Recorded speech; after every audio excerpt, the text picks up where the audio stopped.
sengisele ngedwa kule ndawo bebethi mabekhuluma ubaba bathi indawo esihlezi kuyo esiguqe kuyo iyashisa. Ngiyakuzwa nami lokho ngumuntu vele ojuluka isidalo, kodwa njengoba sengikule ndawo ngibona sekudlulela Nkosi nomhlaba. Ngingasho lutho uma Nkosi ngena kusondela eduze kwami ukuba ungikhumbuze ngoba ukukhuluma isindaba kaShembe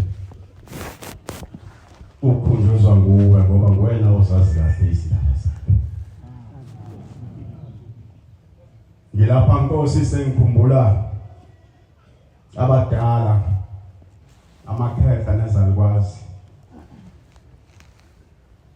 ezisikhulisile zangikhulisa ngaze ngimabakile indawo. Khumbula ubaba nawo mama nawo babe bekhona enkonzweni besikhula ngabo. Lokho kungibiza kungithuma kwakho Nkosi yamakhosi. Ngicabanga ukuthi aqali namuhla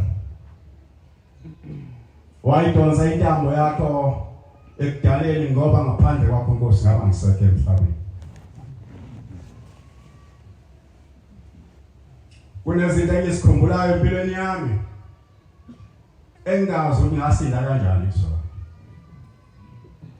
Kodwa sengiyabona Nkosi ukuthi wawufika lifike lelisuku ukwazi ungithuma phakathi kwabantwana bakho. Ngiyakhumbula ngisewumfana khona usuke ngaphuma ekhaya ngezwe ngithanda umango ngase ngihamba yezithatheni zikamango. Ngangihamba ngedwa wayengekho wesibili. Mangifika khona ngawufika umango uthelile mawungena phansi esithatha ubovu phezulu. Wawungagibela noma isiphi isithatha ubuye noma ngomuhle. Ngabe sengigibela esitatheni ngenyuka. Manginyuka ngibheki lapho ngiyakhona ngibambela ngezandla emagatsheni. Kanti ngithesa ngiseduze neNdabenkulu kwaqhamuka iziqandi amakokela. Angishaya amakokela ngathi kuditsi phansi ngathi mangiphansi ngisuka ngibheka phezulu la bese ngikhona bese ngibhekene nemamba.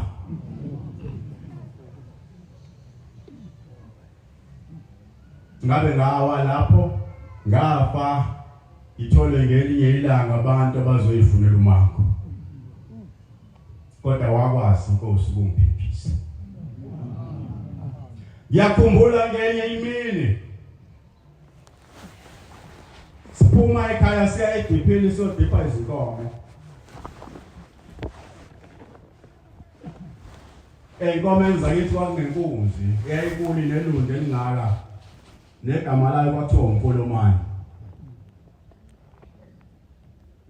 Maye inkomo zimile edipini umfana uhlale uzukhala sizidaba ume ubhekele ungazinanga ngoba inkomo zimile azihluphi.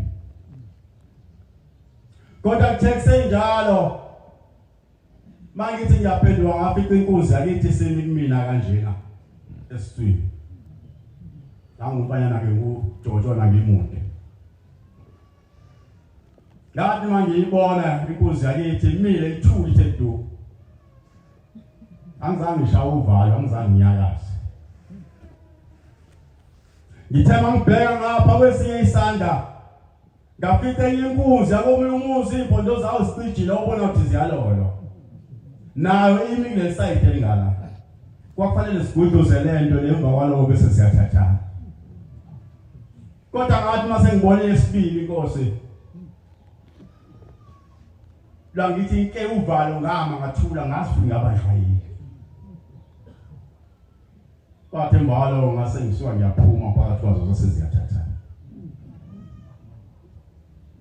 sengiyabona Nkosi yamakhosi ukuthi kwakunguwe wawulondela lolu suku ngoba ukuphila kwethu Shembe ingcwele akusiko ukuhlakana nokwazi kwethu kepha Nkosi ukuthandwa yakhumbula ngeimini sengisebenza ziningi izinto kodwa ngizosibala zonke ngisho lezi ezimbalwa eziyenza ngehlela empilweni yami ngikhanga emsebenzini ngena emini ngiphume ebusuku ngawa-10 sigibele ngitimela kusekhona izitimela zasebusuku masethe mgaba setha sibabili neyinsizwa esekhe emhlabeni izulu liyana elamo uhambo lude fanele ngihambe isikhathi esingange-hour ngiye ekhaya lensizwa iveliwe umgwaqo umaqeda ingene kubo yathi hayi Mbonambi uzohamba kade izulu liyana ozoze bayisaba imvula ngavuma nami hayi futhi ozoze bayisaba kabi imvula ngathi mangihlukana naye sengiyowela ebridgeini emgaba kunebridge automotive Dundu ugeso sestation ukhanyisile ngathi mangithi Dundu sengikhangela ebridgeini ngase ngibanjwa Indabenkulu yakubamba ngihlanganisa izandla nomzimba ngamanse ngathi ngiyabheka ngala angiboni umuntu ngathi ngiyabheka ngala ngibona kodwa le ndoda engibambile ngimile ithe kwazi uguquka yinye kuphela ikhanda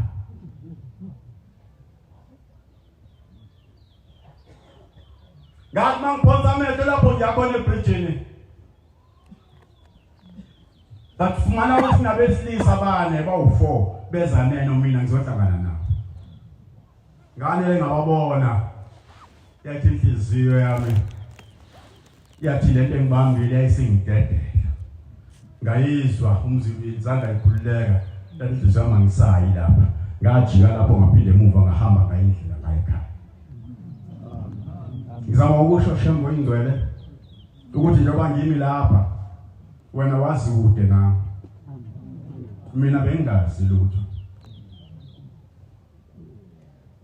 sekuyebe khona izinto engisikhumbula ukuthema kwenzeka lokuthunywa ngoba lokuthunywa yilokho ngelinye imini okwehlela uJona wazama uJona ukubaleka wazi wadibela umkhumbi oyentalashishi kanti uthunyweni niva kodwa Nkosi wamkhipha khona lapha emkhunjini maye semkhumbini wavuka umoya kwathi abasemkhumbini badala ke senzeni inkatho ukuthi ngenxa yabani njengoba kuvuka isiphepho singakawulwa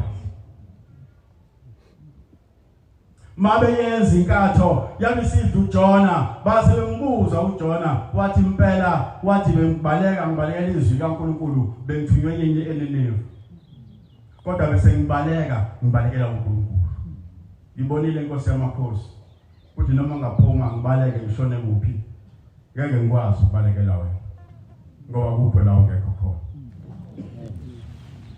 ngiyakhumbula Nkosi yamakhosi yayindoda kuBhombela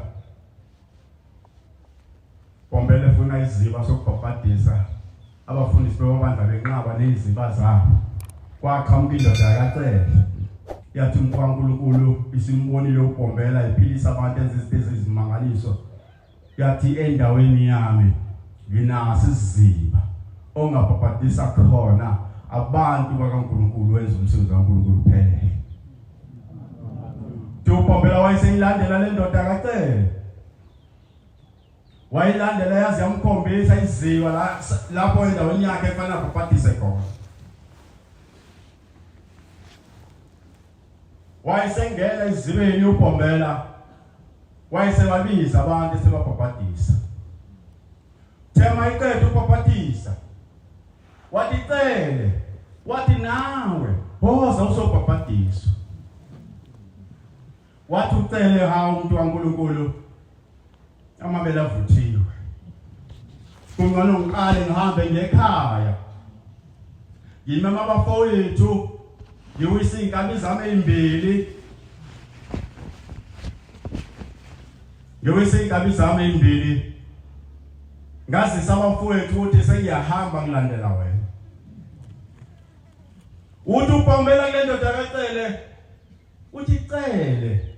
Ma umuntu esebona uNkulunkulu akavalelisi. Cele. Ma umuntu esebona uNkulunkulu akavalelisi.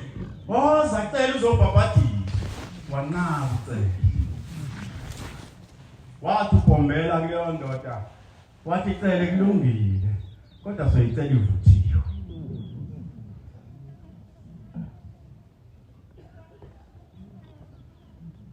Cela udlula ingomeni amavesi amabili.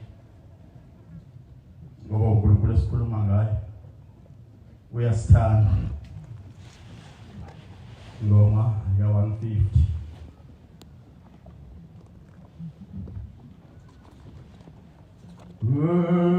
Nothando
izinto Nkosi yamakhosi ezivukayo xa namhlanje ngimi lapha.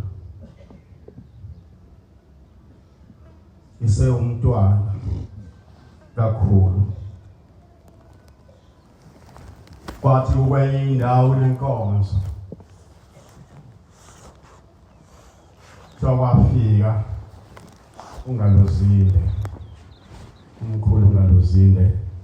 Mayefika lapho kwakunekhetha elithile elalazi umlando walapha ekhaya kuthiwa lahamba layobhuqa kuye lathi hawu sekufika abasezulwini lathi hawu besicela ukuthi sibusisele abantwana bakhona. Ngangikhona ngimncane ngiphethe umama ngaleso sikhathi. Ngaba enye abantwana abaphathwa ungalozinde esewubaba omncane.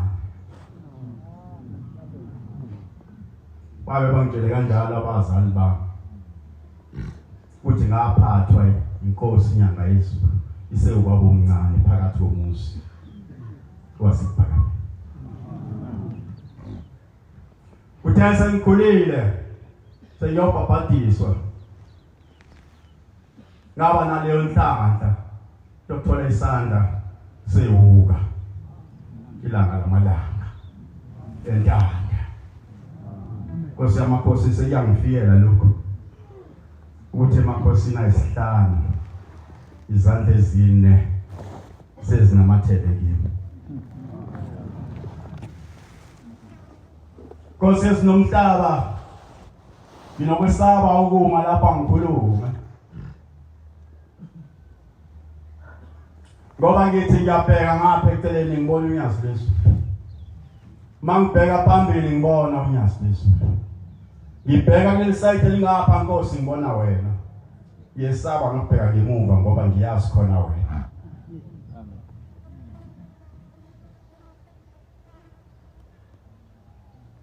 Indaba esikuyo abantwana bomkhonza uNkulunkulu kwenzekile ngenye imini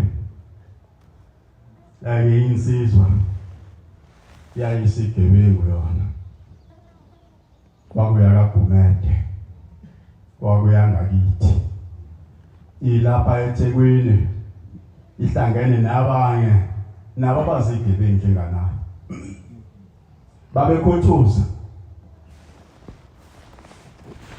bebengula bebulala bephuza bebhema awukho umsebenzi ngoba babengawenzi. Kwahamba sagcina sezifa zonke lensizwa kaGumede ehamba nazo beyibulala abantu. Kuthe sekusele yona yodwa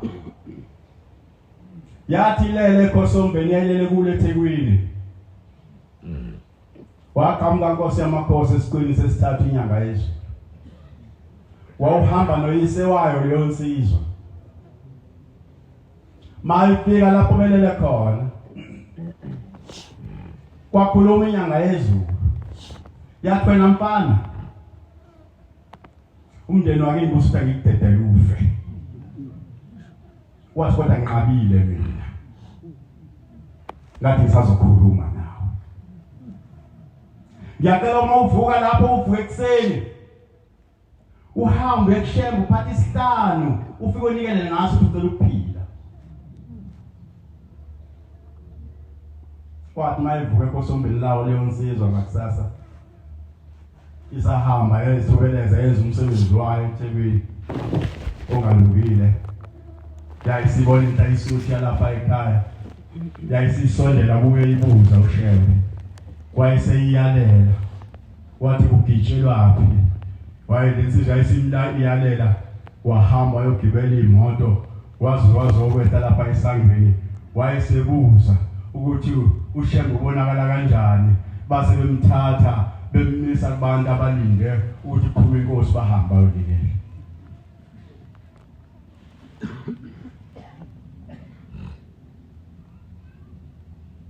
Yaphuma inyanga yezulu. Yeza kubantu. Yahlala phansi base besondela. Abantu bezibika. Thele insizwa kaGumede seyiseduze.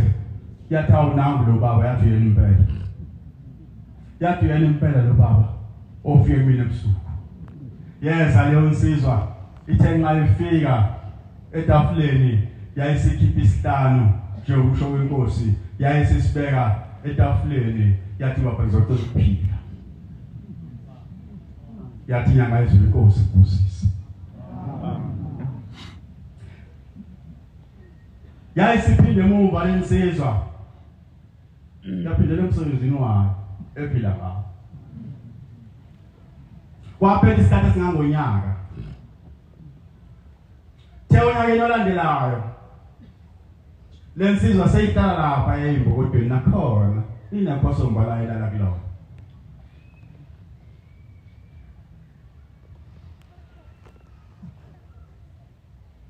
Kithi wafika uShembe inyanga yezulu. Uthi kodwa ngalelo suku asaba ngisafika nobaba wayesehamba yedwa. Mayefika ithi lensizwa ngalelo suku kwagcwele insango phakathi endlini uthi ngangiyidayisa na. Uthi kodwa wafika uShembe. Mayefika uthi wena mfana sengifuna ukholwe. Yathi lensizwa baba engathi lento eshoyo iyaphambana na. Ngeke baba ngikwazi ukukholwa. Yathi baba ukho umsebenzi omuke engawenzi ekuphileni kwami. Yathi ngiyaphuza, ngiyabhema, ngiyagwaza, ngiyabulala, ngiyadlwengula. Baba ukho umsebenzi omubi engawenzi ekuphileni kwami. Ngeke ngikwazi ukukholwa. Yathi inyanga yezulu, yathi kusukela namhlanje konke lokho kushoyo ukuphinde kwenze.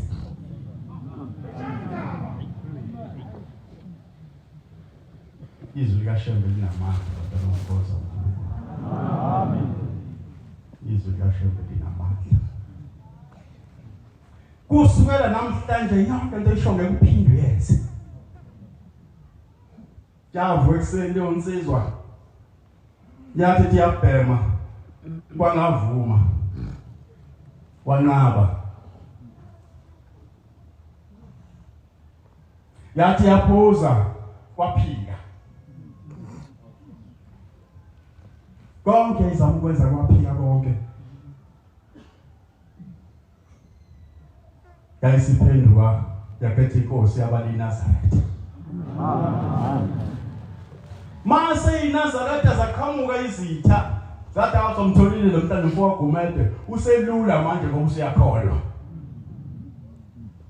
Umkholo wazulu lula. Bamzama befuna ukumthola bambulale behluleka. Kwathi kugcineni kwasuke insizwa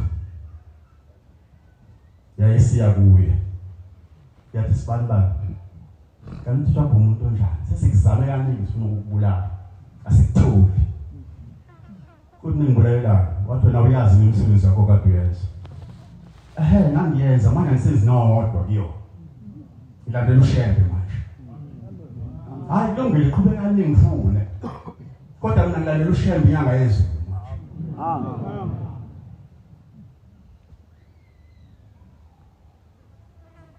Yansizwa yakholwa lapha ekhaya. Kwahamba yagcina sewumshumayo. Yagcina sewumshumayo. Ngebe uShembe uqoqa yonke izinto umshumane ngathi ngikwenye inkonzo kwenye indawo ngasekhaya bengicilile. Bethi indodana yomuzi babe ngesiko amaNazaretha.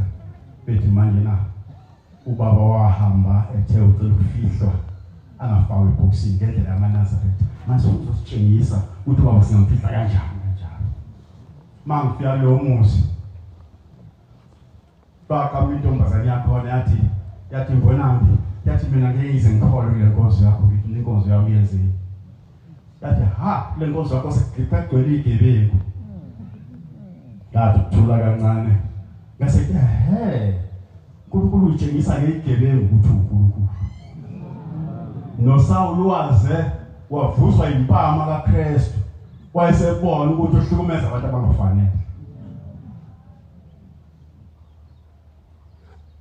Ngathi uNkulunkulu ulanda lokho wena ocabanga ukuthi amase ekholwe lo mina ngeke udlala ushidayi. Hayi ushida kwenziwa lutho. Angilanga uShembe amlethe enkonzweni abesekho. Bantwana bomkhoza uNkulunkulu. uShembe simlandelayo uNkulunkulu. Bengicela ukudlula nje ezincwadini bazongisiza abafowethu lale kwezincwadi ezimbili. Incwadi yokuqala isihlabelelo noma ngathi amahubo 93. Ngifundela khona kusuke nesina ngazi nomabili. Bese siya encwadini kaBhombela waseBhayibhelini. Isahluko 42. Namazi igama likaBhombela eBhayibhelini. Nilibheleyo incwadi nayo niqale ngesibizela. Unofuna lezi ncwadi ezimbili. Abantu baye bangakholwa kahle ukuthi usenkonzweni uphethe inkonzo uma ungezolifunda iBhayibheli.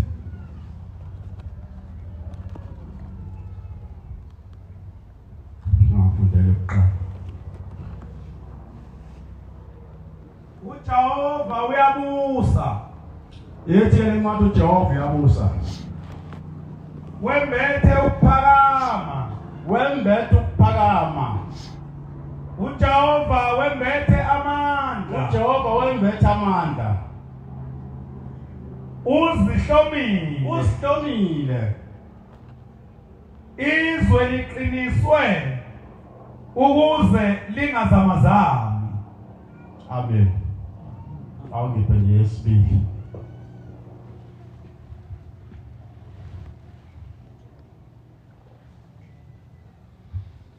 Qale yayo verse. Bombela 42 verse 1. Yeah. Bheka inceku yami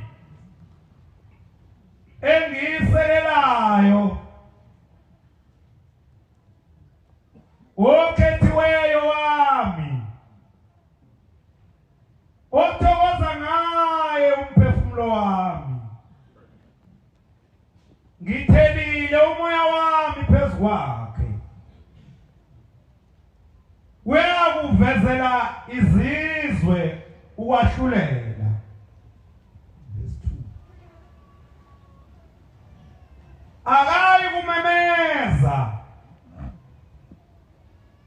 akayi kuphakamisa izwi lakhe, nokulizwakalisa endlebeni. Verse 3. Uhlanga olufecekileyo akayikulwaphula,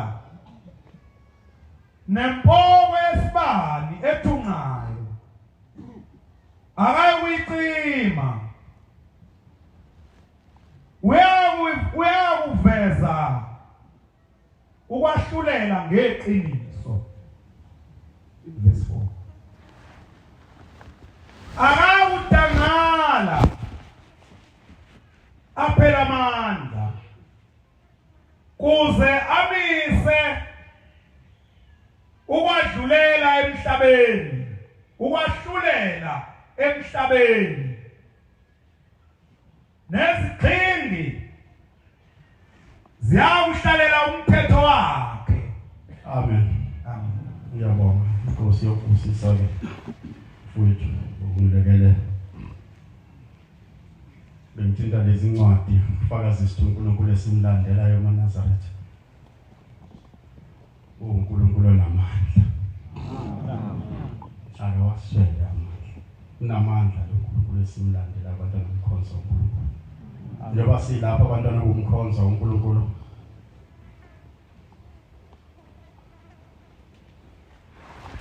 siphambi kaNkulunkulu.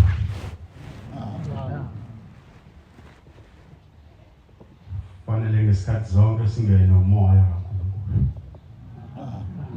Kube khona ukuzwana nokuthandana naye. Phume ungalungile enhlizweni zethu.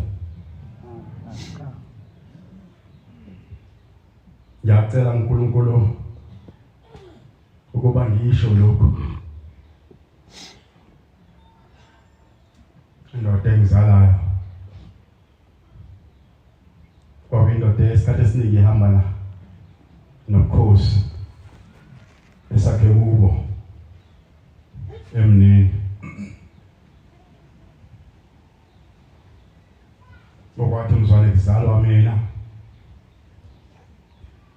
yagulakala phansi iminyaka eyisikhombisa yabola umzimba wonke kodwa Nkosi yamakhosi wayiphilisa ngoka-8 yaphila ngakhula tesenganiwe ngashesha nje lokugana ngelinye ilanga yayisikhuluma kimi yangibiza yayisizaba izinto zasekhaya abafana sibabili ngaleso sikhathi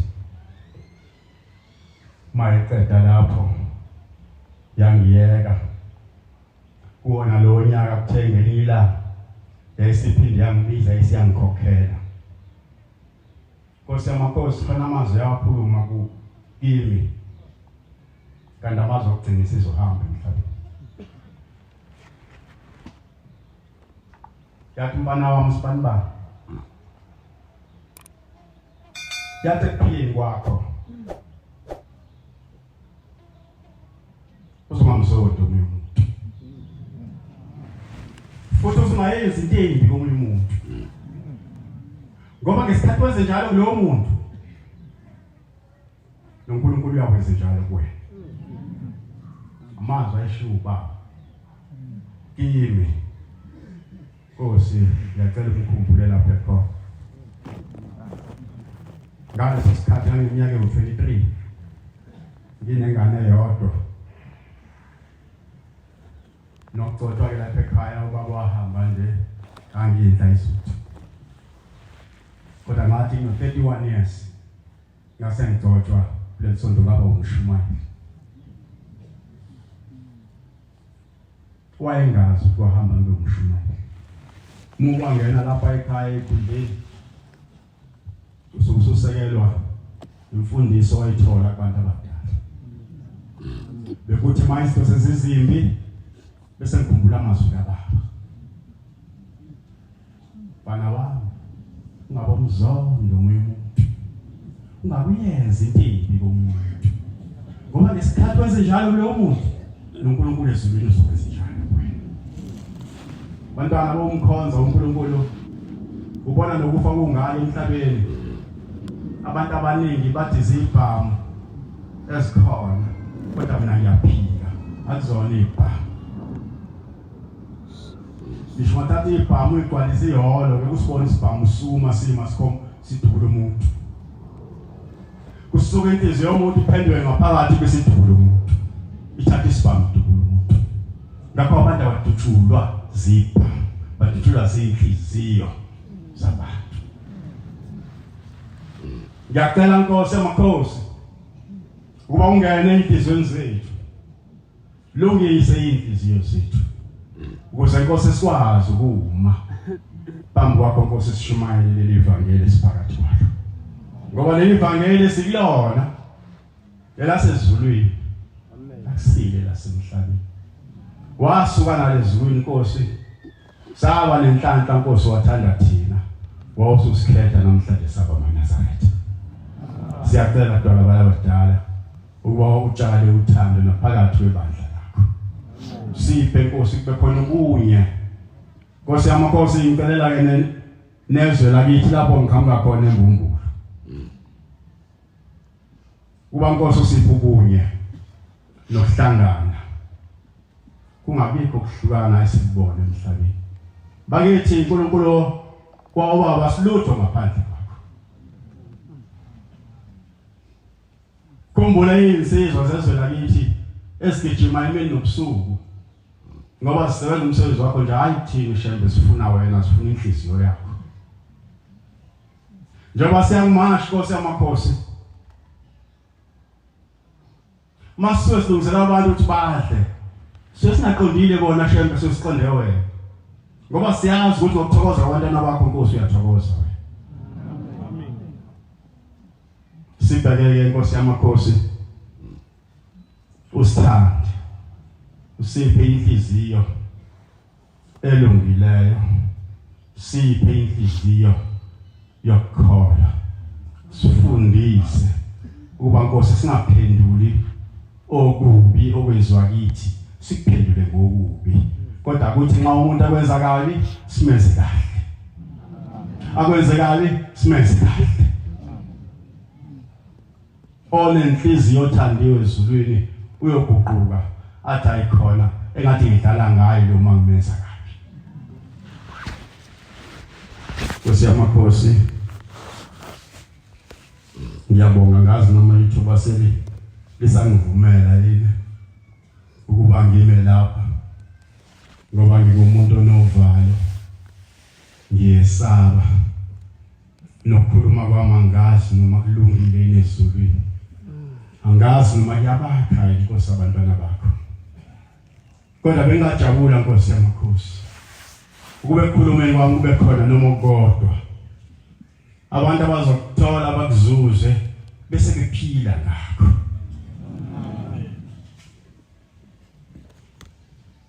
Ngiwumuntu wafundiswa baba esikhathini esiphila kusona bewufundiswa abantu abehlukene ubaba wakho ngabe ubaba wakho kuphela nawe anyoba amehlana nawe bona wezinto ezithatha induku alungisa wongasho ekhaya ukuthi ade senilungiswa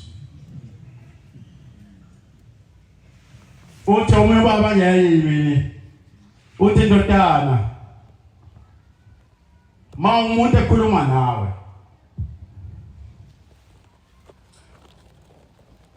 noma abantu bethu uhlala noma bethi akaphilile kahle ekhaya kodwa ma ekhuluma nawe bobe indlela umlaleli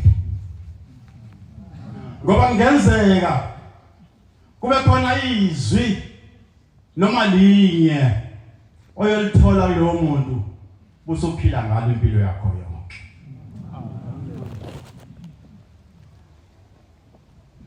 Uzosikhumbule Shembe ingcwele khumbule ibandla lakho lama Nazaretha ungaliyekeli esitheni ungaliyekeli Nkosi wababi bese ubamela abantwana bakho Nkosi bangene lapha Nkosi namakhosi angene azokhola kubona ukuthi awusiyo umuntu uNkulunkulu.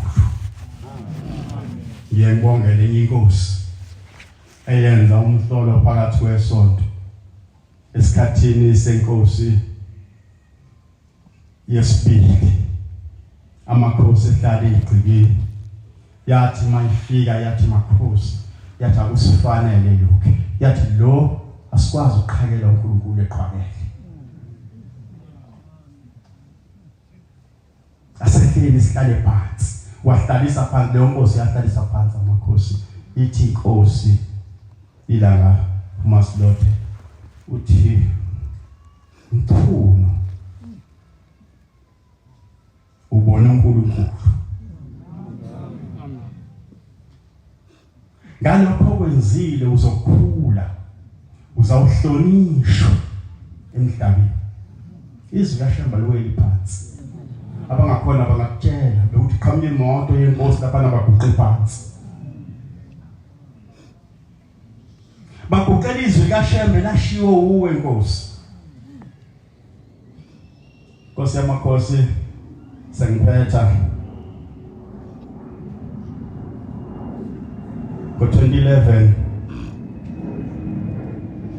uya emzini wasegospel kokuqala insuku zasezimbalwa ngazo simisuku ezintathu ezine kanje bese uyafika saya egospel salungisa emzini wasegospel kwathi ngolesithathu ngase ngithunywa nomhlambululo wakhona ukhuzwayo sathunywa kumlungu owezimoba ukuba siyocela uxhaso lokugandaganda abazolungisha yonke imigwaqo balungisa imigwaqo engenela lapha phakathi komuzi wasegospel. Sahamba kulesithathu ku11 ilanga libalele lithe masifika khona dwala badala safika lo mlungu ophethe lapha engekho kwathi wasilinde salinde isikhashana sincane ngopast 11 wayesekhona sabe sesibizelwe office sesilibeka udaba lethu kumlungu masilibeka udaba lethu lokuthi inkosi yethu unyazi Lwezulu luza phakathi komuzi wasegospel besicela usizo nje lokuthi asishashayele yonke imigwaqo engenele emzini wasegospel uthi umlungu ngizwile ngokukhothama kwenkosi yamaNazaretha umholi wamaNazaretha yashuthiwe lenkosi yazana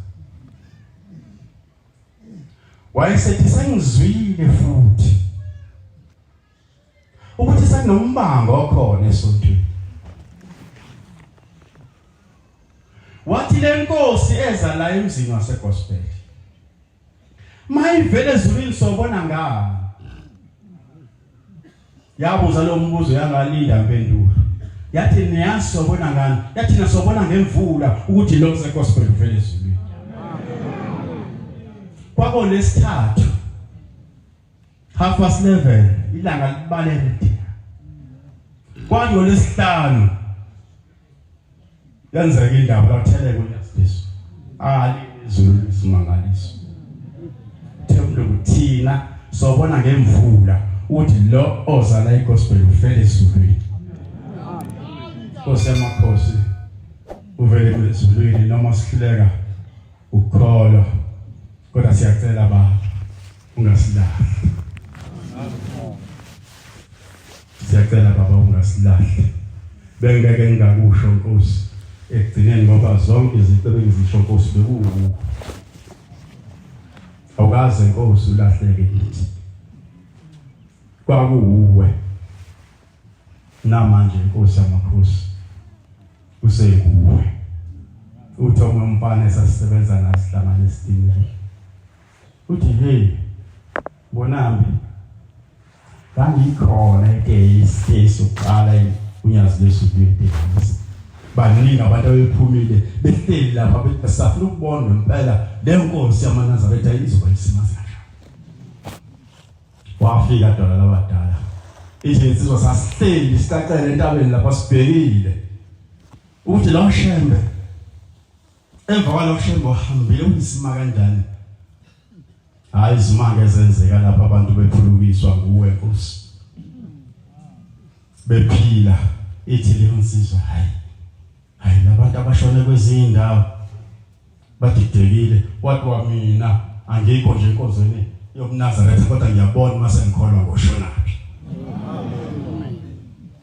thenge yimini leyo nsizwa ngilaphandle kwethempeli yayisiza kimi mina ngisayiboni phela mabantu besuse lokhu Nkosi wasipha kona inwele besuse beshefe izilivu uma senesilivu kimi ungasambuki yaza lensizwa afika ngibikeleho kuyinsizwa uba hawu kanti na umfana kasibani ba ngaseyimkhumbulo hawu usula esefa kuNazaretha